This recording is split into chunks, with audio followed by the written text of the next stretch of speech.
100కు పైగా దీర్ఘకాలిక సమస్యలకు ఎటువంటి ఆపరేషన్ దుష్ప్రభావాలు లేకుండా హోమియోపతి చికిత్స. అంటే మీరందరూ ముందే ఏమైనా ప్లాన్ చేసుకుని వెళ్ళారప్పుడు ఇలా మాట్లాడుకున్నారా? అంటే లైక్ ఇలా ప్రతి వీక్ నామినేషన్లో ఉండాలి, అంటే ఎవ్రీ వీక్ నామినేషన్లు ఉంటే కొంచెం స్ట్రాంగ్ అవుతాము అని మీలో మీకు ఏమైనా డిస్కషన్స్ జరిగాయా? అంటే మీ అగ్ని పరీక్ష కంటెస్టెంట్స్ కి వేరే వాళ్ళ మధ్యలో నాకు అసలు తెలీదు. ఎందుకంటే నాది ఏంది అసలుకి, నేను స్టేజ్ మీదనే హోప్ వదిలేసి మజా కూడా వేస్తలేదు. 5 వెళ్ళిపోయినరు. అప్పటికి మా ముందు రోజు రూమర్స్ వస్తుండే 6 ఉండొచ్చు అని. మళ్ళీ నాకు నాగాకే టై అవుతుంది అది. ఇవన్నీ నాగాకి 2 స్టార్లు వచ్చినాయి, ఇంకా కొంచెం అటు ఇటే ఉండే. సో ఎవరితో మాట్లాడలేను అసలుకి. మా అయితే ముందు రోజు ఆల్ ద బెస్ట్ లో చెప్పుకున్నాము. ఎవరికైతే ఫర్ ఎగ్జాంపుల్ శ్రీజాకి సపోర్టర్స్ చాలా ఉండే, నేను చెప్పిన నీది ప్రొఫైల్ మీద పెట్టు, నాకు కొంచెం ఫాలోవర్లు వస్తారు. ఇవే కాన్వర్సేషన్స్ అయినాయి. లోపలికి వెళ్ళిన తర్వాత బిహేవియర్స్ మీకు వేరే వాళ్ళే అర్థమై లైక్ చూస్తే మీకు అనిపించవచ్చు బయట మాట్లాడుకోవడం అని. బట్ నేనైతే స్టేజ్ వరకు అసలు కోపలేదు అసలు. సో మొత్తం ఎస్టాబ్లిష్ అయినా నాకు రిలేషన్షిప్స్ లోపలనే ఎస్టాబ్లిష్ అయినాయి. So at least nothing like that. అంతేందుకు నామినేషన్స్ అయితే కూడా మేము అందరం ఒక్కొక్క మూల కూర్చొని ఆలోచించుకుంటూ కూర్చుంటాం. మేము అసలు ఏం డిస్కస్ చేయాలి నామినేషన్స్ గురించి. ముందే మీరు బిగ్ బాస్ గురించి అసలు అట్లీస్ట్ నా వరకు మాట్లాడుకుంటే నేనైతే ఎవరితో మాట్లాడలేదు. స్టార్టింగ్ అంటే మీరు మీ క్యాలిక్యులేషన్స్ అన్ని రైట్ అని మీరు ఊహించుకునేదంతా రైట్ అని నేనా మీరు అంటే నేను అడగబోతున్న పాయింట్ అంటే మీ క్యాలిక్యులేషన్స్ రైట్ ఉంటాయి, కొన్ని రైట్ ఉంటాయి. ఎందుకంటే అగ్ని పరీక్షలో చూసిన క్యాలిక్యులేషన్స్ కానీ మీ మైండ్ సెట్ కానీ మీ మాటలు కానీ. అండ్ అదే కాకుండా స్టేజ్ మీద like Bigg Boss season grand launch లో కూడా ఎవరు సెలెక్ట్ అయినప్పుడు మీ ఒక సైగ ఉంటది అదేనా, అంత క్యాలిక్యులేషన్ ఉంటే మీది. రాము రాథోడ్ విషయంలో రాంగ్ క్యాలిక్యులేషన్ చేశారు అంటే యాక్సెప్ట్ చేస్తారా? అంటే తప్పుడు స్టేట్మెంట్ పాస్ చేశారు అంటే వెళ్ళిన సెకండ్ నువ్వు ఫేక్, నేను నీతో మాట్లాడను అని చెప్పి అలా అనేయడం ఫీల్ అవుతున్నారా? సో సిచ్యువేషన్ అంతా కూడా ఎక్స్ప్లెయిన్ చేస్తాను. మీరు ఉన్నారు కాబట్టి మీరు కూడా కొంచెం ఎంపథైజ్ చేస్తారని హోప్ చేస్తున్నాను. 3 days ఎవరు నమ్మాలో నమ్మదో తెలియదు. హౌస్ లా ఒక్కొక్కరు ఒక్కొక్క ఫేస్ చూపిస్తున్నారు. వేరే సిచ్యువేషన్ వస్తే వేరే ఫేస్ చూపిస్తున్నారు. ఇప్పుడు రాము అన్న గురించి చెప్పాలి. రాము అన్నది ఏంటంటే first 2 days may come in sir అని చాలా ఇన్నోసెంట్ గా మాట్లాడుతూ అన్ని ప్రతిసారి రా ఇది అని, బనానా అడిగితే బనానా ఇచ్చాం, చాయ్ అడిగితే చాయ్ ఇచ్చాం, అన్ని ఇస్తున్నాం అన్నకి. ప్రియాకి ఆలు కర్రీ కావాలని వెళ్ళింది. అన్న ఇయ్యా అన్నాడు. అదే లైక్ ఇయ్యొద్దు కదా అని ఏదో అన్నాడు. నాకు ప్రియా చెప్పింది. నేను ఇక్కడ వచ్చి నాకు లోపల వచ్చే వరకు రాము ఇవ్వట్లేదు అది ఇది అనగానే నేను అనుకున్నా ఏంటబ్బా జనాలు గేమ్ ఆడుతున్నారా అని. ఫస్ట్ డే బిగ్ బాస్ కొత్త అట్మాస్ఫియర్ తెలియదు ఏమవుతుందో. వెళ్ళి రాము అని ఉన్నా, అట్లట్లియో నువ్వు చేసి వచ్చిన ప్రతిసారి చాయ్ ఇచ్చినాం ఇది ఇచ్చినాం అట్లా మాట్లాడతావు అని. అప్పుడు ఫస్ట్ టైం డౌట్ వచ్చింది అన్న గేమ్ ఆడుతుంది. సెకండ్ టైం 3 సార్లు అడిగినవాడు అన్న ఏమంటారు అబద్ధమే చెప్తాడు. ఏది గుడ్డు విషయం. పాయింట్ గుడ్డుది కాదు ఇక్కడ. ఎవరు గుడ్డు గురించి కొట్లాడలేదు. మీరు నోటీస్ చేస్తే జనాలు నిజాలు చెప్తుండ్రో అబద్ధాలు చెప్తుండ్రో దాని మీద కొట్లాడినాం. ఫస్ట్ టైం ఏమంటారు ప్రియా అంటే ఇంటికి అలౌ చేయడం అని. అరే ఏదో బాగుంది కదా నేను అని, అరే ఇంటికి అలౌ చేయగా అన్న వచ్చి అట్టెట్లా అలౌ చేయడం అంటాడు కానీ గుడ్డు సన్నగారి దగ్గర ఉందని మాత్రం అన్నాడు. సెకండ్ టైం అన్నాడు, థర్డ్ టైం చెప్పాడు అన్న. సో అప్పుడు నా ఎస్టాబ్లిష్ అయిన ఫ్యాక్ట్ ఏంటంటే అన్న మీద స్పాట్ లైట్ పడితేనే నిజాలు చెప్తుండు, ఏదో గేమ్ ఆడుతుండు. నేను నమ్మను, అన్న అయితే నమ్మను. దానికోసమే అప్పుడు కూడా నేను వేరే వాళ్ళతో మాట్లాడుతుంటే అన్న పక్కన వచ్చి ఏదేదో మాట్లాడడానికి చేస్తా. అప్పుడు ఇంకా నేను ట్రిగర్ అయిపోయి నన్ను ఫేక్ అన్నా మీరు అదేస్తాను. మా లొల్లితోటి టెక్నికలీ మా ఇద్దరు లొల్లితోటి అదంతా స్పైరల్ స్టార్ట్ అవుతుంది. ఇది మీరు చూసింది. దీని తర్వాత ఏంది చూసినో తెలియదు. నేను రామన్న గారు మాట్లాడింది మాట్లాడాను అదే అంటున్నా. అంటే ఇంకా నేను బిగ్ బాస్ లో ఉన్నంతసేపు నేను మాట్లాడినతో అన్న మీరే మళ్ళీ వెళ్ళి మాట్లాడేశారు. సింపుల్ నేచర్ ఏదైనా సి ఫర్ ఎగ్జాంపుల్ నాకు ఏదైనా అనిపిస్తుంది అనుకో, నేను రాంగ్ జడ్జ్మెంట్ చేసిన ఆర్ నా ఏమంటే టంగ్ స్లిప్ అయినా అంటే నాకు అనిపించింది హార్ట్ఫుల్లీ అనిపిస్తే నేను వెళ్తాను. అదే రామన్నతో మాట్లాడిన ఎగ్జాక్ట్ వర్డ్ చెప్తాను మీకు. అన్న నేను మిమ్మల్ని ఇంకా నమ్మట్లేదు. ఫస్ట్ 3 days కదా ఒక్కొక్కరికి ఒక్కొక్క ఒపీనియన్ ఉంటది. మీ మీద నాకు ఎందుకో ఈ ఒపీనియన్ వచ్చింది, ఇది నేను తప్పు కూడా అయి ఉండొచ్చు, ట్రావెల్ చేద్దాం, రోజు మాట్లాడుకుందాం, ఈ ఒపీనియన్ మారిపోవచ్చు, మారకపోతే నేను వచ్చి చెప్తాను. అదే ఏంది మొత్తం ఫ్రెండ్స్ అయినాం మేము. నాకు మళ్ళీ క్వశ్చన్ మార్క్ ఎప్పుడు వచ్చింది తెలుసా, ఇదేమన్నా టాయ్స్ టాస్క్ లో ఉత్త వదిలేసిన రీజన్ తెలియదు, అర్థం కాలేదు. ఇప్పుడు ఇమాన్యుల్ అన్నది అర్థమైంది, రీతు గారి గేమ్ అర్థమైంది, తనుజ గారి గేమ్ మనం నెమ్మది అనుకోవచ్చు కదా, సైలెంట్ పర్సన్ అది కూడా అనుకున్నాం మేము అందరము. ఆ బెనిఫిట్ ఆఫ్ డౌట్ కూడా ఇచ్చాము అసలుకి. తర్వాత అన్న రీజనింగ్ అడిగితే కూడా ఏమో బ్రో అక్కడ నాకు ఏమీ అర్థం కాలేదు, ఇంకా నేను ఒక్కనే ఇట్లా ఉండిపోతేనే బెటర్ అన్నాడు. రీజనింగ్ తెలుస్తలేదు అసలుకి. సో అట్లాంటప్పుడు సెకండ్ టైం ప్రతి ఒక్కరికి హౌస్ లో డౌట్ వచ్చింది, రాము అన్న తెలియకుండా ఏమైనా గేమ్ ఆడుతున్నారా, మనం ఆ గేమ్ చూడట్లేదా అన్న డౌట్ వచ్చింది. అంటే హౌస్ లో అందరికంటే మీన్స్ మీ ఓనర్స్ అందరికి లేదు టెనెంట్స్ ప్లస్ ఓనర్స్ అందరికి. ఓకే, అసలు అంటే దాని నుంచి లైక్ ఫస్ట్ మనం ఇంటర్వ్యూ స్టార్ట్ చేస్తున్నప్పటి నుంచి గేమ్ అంటే మీ థాట్స్ అంటే నేను వింటుంటే నాకు అర్థమైంది ఏంటంటే మీరే మొత్తం గేమ్ లో ఉన్నారేమో అని అనిపించింది. అప్పుడు మొత్తం హౌస్ మొత్తం అంటే ఏం చేయాలి, ఏం జరుగుతుంది, ఏంటి మీకు ఇది మీరు అనేది కొన్ని ఒప్పుకోవట్లేదు, కొన్ని ఒప్పుకున్నా ఇది నేను ఒప్పుకోవాలి. యాక్చువల్లీ ఏమైందంటే ఒక పాయింట్ ఆఫ్ టైం తర్వాత నేను గేమ్ ఎంజాయ్ చేయడం మానేశారు. నేను లాస్ట్ ఎంజాయ్ చేసింది ఏ రోజు తెలుసా, నామినేషన్స్. నేను నామినేషన్స్ ఏ రేంజ్ లో ఎంజాయ్ చేశానంటే I felt it was the best version of myself in the game. అంటే అది ఎంత ఈ నామినేషన్ కొంత ముందు మీరు మీలా లేరు కాదు, టిల్ నామినేషన్స్ నేను గేమ్ ఎంజాయ్ చేస్తున్నాను. I was loving the game, బాగా వెళ్తున్నాను, ఇట్లా I was ఫ్రీ ఫ్లో అన్నమాట. నాకు తెలిసి ఆ ముందు రోజు నుంచే కొంచెం ఎఫెక్ట్ అయింది. లైక్ ఫస్ట్ ఎఫెక్ట్ అయితే ఏమంటారు ఎలిమినేషన్ తర్వాత కొంచెం యాంగ్జైటీ అటాక్, అప్పటి నుంచి కొంచెం గేమ్ ఇంపాక్ట్ అయింది అనిపించింది. But my best episode was my ఇది. నా మళ్ళీ బెస్ట్ ఎపిసోడ్ ఏదో చెప్తాను, నా ఎలిమినేషన్ ఎపిసోడ్ నాకు బెస్ట్ అనిపిస్తుంది. ఫిజికల్ టాస్క్ లో ఇచ్చి పడేస్తాను బర్నీ గారితో. But coming back to your question, enjoy చేయడం మానేసి గేమ్ చాలా సీరియస్ తీసుకున్నాను నేను. ఎంత సీరియస్ తీసుకున్నా అంటే పడుకునేటప్పుడు కూడా గేమే ఆలోచిస్తున్నాను నేను. అరే ఇది ఈరోజు చేయలేదు, ఈరోజు చేస్తే బాగుండు కదా అని. ఇవే మిస్టేక్స్. ఊహల్లో బతికేసారు అనొచ్చా? ఊహల్లో బతికేయడం కాదు, ఊహల్లో బతికిన రియాలిటీ చేసుకుంటే బాగుండేది. అసలుకి ఏమైందంటే గేమ్ ని చాలా పర్సనల్ తీసుకున్నాను నేను.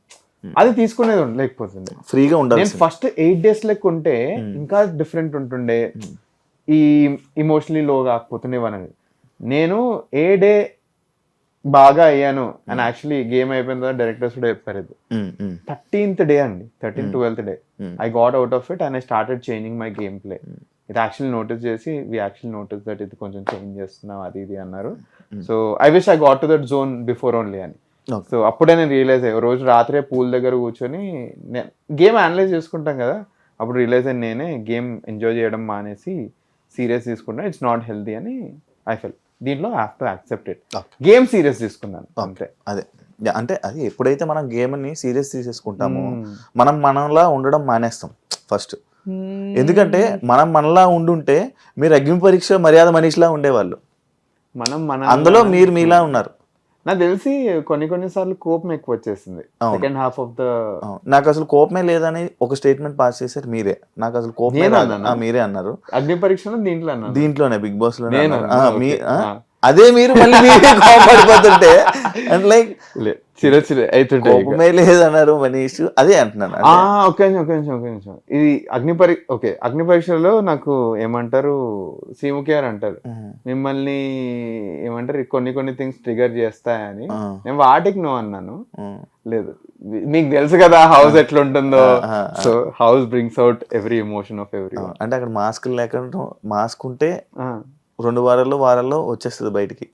మాస్క్ ఇంపాసిబుల్ అండి ఆ ఇంట్లో, అసలు absolutely impossible to be honest. కానీ ఇంకా మాస్క్ వేసుకున్నారు ఉన్నారు. అంటే మధ్యలో ఓపెన్ అప్ అవి బయట పడ్డాయి, కానీ జనాలు క్యాచ్ చేస్తారో లేదో ఎక్కువ మాస్క్ వేసుకుంటుంది మీకు కామనర్స్ అనిపిస్తుందా, సెలబ్రిటీస్ అనిపిస్తుంది? సెలబ్రిటీస్. ఎందుకు? వితౌట్ థింకింగ్ చెప్పండి. కానీ జనాల్లోనే మాస్క్ ఎక్కువ వేసుకుని అంటే సెలబ్రిటీస్ కామనర్స్ లా బిహేవ్ చేస్తున్నారు, కామనర్స్ సెలబ్రిటీస్ లా బిహేవ్ చేస్తున్నారు. అంటే దీనికి యాక్సెప్ట్ చేస్తారా మీరు? అంటే మీరున్నప్పటి నుంచే. సో బేసికలీ కామనర్స్ చాలా రా ఉన్నారండి, బ్రూట్ రా ఎమోషన్ వస్తుంది. సెకండ్ ఏంటంటే కామనర్స్ కి కెమెరా ముందు ఎట్లుండాలో తెలియదు, మాకు we're not camera train. So ఒక గేమ్ ప్లాన్ ఉంది, ఇట్లా వెళ్ళిపోతుండ్రు ఒక్కొక్కరు. బిగ్ బాస్ అనేది కెమెరా ముందు ఉండాల్సినట్టు కాదు, మీరు ఎలా ఉన్నారో అలా ఉండాలి. అక్కడ కెమెరాస్ ఉన్నాయని మర్చిపోవాలి కదా. మీరు ఉండేది ఉండండి, ఎట్లున్నా అట్లుండండి. జస్ట్ దీనికంటే ముందు ఒక్క ప్లస్ పాయింట్ అట్లీస్ట్ లైఫ్లో కొన్నిసార్లు కెమెరా ముందు ఉండేది ఎంత అడ్వాంటేజో నేను రియలైజ్ హౌస్లోకి వెళ్ళిన తర్వాత. ఎందుకంటే కొంతమంది ప్లేయర్స్ ఆ కెమెరాస్ని ఎంత బాగా యూటిలైజ్ చేస్తున్నారని నేను చూశాను. కెమెరా ఫోకస్ లేనప్పుడు ఎలా ఉంటారో నేను నోటీస్ చేశాను, కెమెరా ఫోకస్ ఉన్నప్పుడు ఎలా ఉంటారో నేను నోటీస్ చేశాను. మా దగ్గర ఏమైందంటే కెమెరా ఉంటే నేను అతి చేస్తాను, మీరు చూస్తున్నారు 24/7 కెమెరా ఉంటుంది. అదే కెమెరా మన దగ్గర రావాలన్నట్టు కూడా చేస్తున్నారు అక్కడ. నేను నోటీస్ చేశాను కాబట్టి అన్నాను. ఫర్ ఎగ్జాంపుల్ కెమెరా దగ్గరికి వెళ్ళి కెమెరా ఎక్కడైతే తిరుగుతుందో కెమెరా తిరగంగానే వేరేలా బిహేవ్ చేయడం కూడా నేను నోటీస్ చేశాను.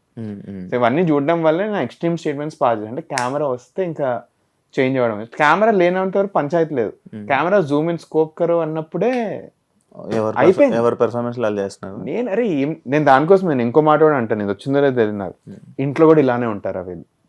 నేను ఫస్ట్ క్వశ్చన్ అడుగుతాను, ఇంత చిన్న వాటికి పంచాయతీలో పెట్టుకుంటారా, ఏం నడుస్తుంది? దట్ ఈస్ వై అప్పుడు నాకు మెంటలీ ఫిక్స్ అయిన పాయింట్ ఇది. అంటే ఏమన్నా కెమెరా వస్తే ఏదో ఒకటి చేస్తున్నారు. ఈ స్మార్ట్నెస్ సెలబ్రిటీస్ ఉంది, ఇది నేను ఒప్పుకోవాలి. Have to tell it also, they are very smart, they know how to be in front of cameras.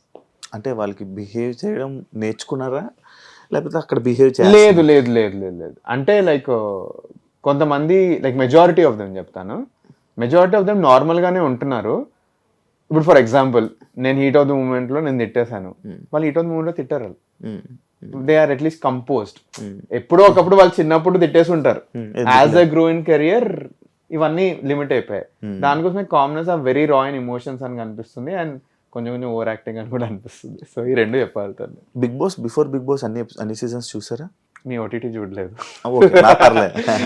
నేను మీరు చూడలేదు, సీజన్ 3 చూడలేదు అనుకుంటాను. మిగతా అన్ని సీజన్స్ చూసాను నేను. అంటే లైక్ మొత్తం ఫుల్ ఫ్లెష్ లో కాకపోయినా అట్లీస్ట్ ఫాలో అవుతూ ఉన్నాను. అన్ని సీజన్స్ చూసిన మీరు అవును సంచాలక్ ఎలా బిహేవ్ చేయాలో, ఎలా చేస్తాడో, రూల్స్ ఏం పెడతారో, గేమ్ ఎలా అర్థం చేసుకుంటారో అనేది తెలుసు. ఒక సంచాలక్ ఒక మనిషి గేమ్ నే మార్చేస్తుంది అని తెలుసు. అలాంటి సంచాలక్ మీకు ఇచ్చినప్పుడు మీరు కొంచెం అలర్ట్ గా ఉండాలని మీకు అనిపించలేదా? సో ఫస్ట్లీ ఈ టాస్క్ లో బిఫోర్ ఎనీథింగ్ ఎల్స్ మీరు ఆడియన్స్ పరంగా ఆలోచిస్తున్నారు. ఈ 14 నన్ను తీసేస్తే ఈ 14 ప్లేయర్స్ అందరూ తర్వాత వచ్చి Manish did a fair job అన్నారు ఫస్ట్లీ. ఎందుకంటే లోపల కనిపిస్తుంది అలా, మీకు లోపల అనిపించడం ఒకటి, అట్ ద సేమ్ టైం ఆ గేమ్ ని వాళ్ళు యాక్సెప్ట్ కూడా చేసిండ్రు. ఫస్ట్లీ ఎందుకు అనిపించింది అంటే వీళ్ళు కూడా చెప్తారు పాయింట్స్. నేను స్టార్టింగ్ ఆఫ్ ద సంచాలక్ నుంచి రూల్స్ 3-4 టైమ్స్ ఎక్స్ప్లెయిన్ చేసిన అందరికి, అందరూ ఓకేనా అని క్లియర్లీ అడిగిన, multiple times repeating. Firstly commoners celebrities అని మధ్యలో వచ్చేసింది అది. అట్లాంటి ఒక ఇంటెన్స్ సిచ్యువేషన్ వచ్చినప్పుడు కూడా నేను ఏది తప్పకుండా ఉన్నది ఉన్నట్టు చెప్పిన, కనిపించినట్టు చెప్పిన. వాళ్ళకి ఏ చేయ కనిపించిందో వాళ్ళ ఇష్టం, అది కళ్యాణ్. నాకు కనిపించింది ఎగ్జాక్ట్ చెప్పింది నేను. ఇప్పుడు మనకు వచ్చే బిగ్గెస్ట్ డిబేట్ పాయింట్ వచ్చి ఇమాన్యుయల్ గారిది, నాది. ఇక్కడ ఇద్దరు మిస్టేక్లు యాక్సెప్ట్ చేయాలి మనం. ఇప్పుడు నేను ఇమాన్యుయల్ గారిని ఆగమనకపోవడం ఎంత తప్పు, ఇమాన్యుయల్ గారు వెళ్ళి రూల్ పట్టించుకోకుండా పట్టుకోవడం కూడా అంతే తప్పు. రెండు తప్పులు ఉన్నాయి. ఇప్పుడు గేమ్ సిచ్యువేషన్ మీకు కూడా తెలుస్తుంది. గేమ్ ఎట్లయిపోతుంది ఒక పాయింట్ ఆఫ్ టైంలో అంటే, ఒక ఆయన మన మీద, నేను స్టార్ట్ చేయలేదు ఫస్ట్లీ, అటు సైడ్ నుంచి వచ్చింది. ఈ పాయింట్లో ఏం చేస్తారంటే 8 ప్లేయర్స్ ఉన్నారు, 2 ప్లేయర్స్ ఉన్నారు. వీళ్ళిద్దరి మిస్టేక్ వల్ల 8 ప్లేయర్స్ కి అన్ఫేర్ చేయొద్దు. నేను సరే నాకు డబుల్ ఛాన్స్ ఇచ్చానంటే నెక్స్ట్ టైం అవుద్ది 8 ప్లేయర్స్ అందరు వస్తారు నా మీద, వాళ్ళు చేసిన ప్రతి మిస్టేక్ కి నాకు ఛాన్స్ ఇవ్వమంటారు. సింపుల్ అదే అవుతుంది. సో నేను సింపుల్ ఒకటే చెప్పిన, మీరు ఎలిమినేటెడ్, దీనికి ఏం కాన్సిక్వెన్సెస్ ఉన్నా నేను ఫేస్ చేస్తాను. సింపుల్. ఇది నేను యాక్సెప్ట్ చేస్తున్నప్పుడు మీరు తప్పు చేస్తాను, మీరు యాక్సెప్ట్ చేయండి. అటు ఇమాన్యుయల్ అన్న యాక్సెప్ట్ చేయడు, అమ్మాయిలన్నా యాక్సెప్ట్ చేయట్లే అని నా మీద అరవడం స్టార్ట్ చేశాడు. సో ఈ గేమ్ వచ్చింది. ఇంకా వీళ్ళు ఒక్కరు కాదు అరవడం, వీళ్ళు 4 లేసారు వెనకాల. ఎవరు ఎక్సెప్ట్ బర్నీ గారు 4 లేసారు. నా అర్థమైంది, అమ్మో వీళ్ళందరూ కలిసి ఇంకా కొంచెం పాయింట్ చేస్తున్నారు, you have to be strong at this point of time అని ఆ డిబేట్ నడిచింది ఇద్దరికి. అట్లాంటి టైంలో ఇద్దరం లాస్ట్ సమ్ వర్డ్స్, చెప్పినట్టు జరిగింది. బట్ ఆ సిచ్యువేషన్ అట్లా రియాక్ట్ అవ్వకపోతే వీళ్ళు 4 ఉన్నారు, ఇమాన్యుయల్ వదిలేయండి, ఈ 4 నా మీద అడ్వాంటేజ్ తీసుకుంటుంది. ఎవరు, తనుజ గారు, మన రీతు గారు, ఇంకా ఎవరైతే ఉన్నారు. ఎందుకంటే వాళ్ళు అరవడం స్టార్ట్ చేస్తారు. ఇదంతా అరవడం, వీళ్ళు ఇంకోటి మర్చిపోతున్న పాయింట్ ఏంటంటే, వీళ్ళు గేమ్ లో లేరు కానీ they want to be in this scene. ఏదేదో పాయింట్లు తీసుకుని నా మీద వస్తున్నారు. సో అదంతా క్యారీ అవుట్ అయిపోయింది. ఐ ఆర్గనైజ్ దట్ వెల్ అని కూడా అనిపించింది. రీతు గారు ఏదేదో కూడా తీసుకొస్తున్నారు. ఒక్క పాయింట్ ఆమెని కామ్ అయిపోయింది తను. అట్లా handling everyone was very tough. దీంతో నేను ఇమాన్యుయల్ మాట్లాడుకున్నాను, we sorted out the differences. Simple, ఒక mistake 2 sides of the coin, ఒక సైడ్ లో అన్ని ఒక సైడ్ దీంట్లో అంటే ఆ సిచ్యువేషన్ లో మీకు ఇమాన్యుయల్ ని సరే ఒక ఛాన్స్ ఇద్దామని అనిపించలేదు టు బి ఆనెస్ట్. ఎందుకంటే ఇది సేమ్ నాగార్జున గారు అడుగుతారు. అదే అంటున్నా, అంటే మీకు కొన్ని మీరు చేయాల్సినవి కూడా అది చేస్తే బాగుంటది మనీష్ అనుకున్నవి మీకు అనిపించకపోవడం వల్లే మీకు ఎఫెక్ట్ తీసింది. అంటే యాక్సెప్ట్ చేస్తారా? ఇప్పుడు నేను చెప్తుంటే నేను యాక్సెప్ట్ చేస్తున్నాను, అది జనాలు అట్లా పర్సీవ్ చేస్తుండొచ్చు. అంటే ఈ గేమ్ లో 2 versions ఉన్నాయి కదండి. ఒకటి గేమ్ మేము అంటే నేను బయటగా ఆలోచించట్లేదు, ఇదే మీరు నోటీస్ చేయాల్సింది నా గురించి. నేను ఉత్త 15 players మేము ఉన్నాం, ఇక్కడ ఫేర్నెస్ ఉందా లేదా అది చూస్తున్నాను. And for more videos, Please subscribe to iDream. Please subscribe to iDream. Please subscribe iDream. And please subscribe to iDream. For more videos, subscribe to iDream. please like, share, and subscribe to the channel. Congratulations, iDream. Subscribe to iDream. Subscribe to iDream. So subscribe to iDream Media. iDream ki iDream team andarki huge congratulations. Please subscribe iDream Media. Please subscribe to iDream. Subscribe iDream. Please subscribe to iDream. iDream అంటే నా కళల channel subscribe చేసుకున్న నోరు తిరుగుతలేదు, మీరైతే గంట గుర్తు కొట్టండి. For more such videos, please subscribe to iDream. Subscribe to iDream. Please subscribe to iDream. Please subscribe iDream Media. Please do subscribe to iDream. Please subscribe to iDream Media. For best entertainment and information, please subscribe iDream. And don't forget to subscribe to iDream.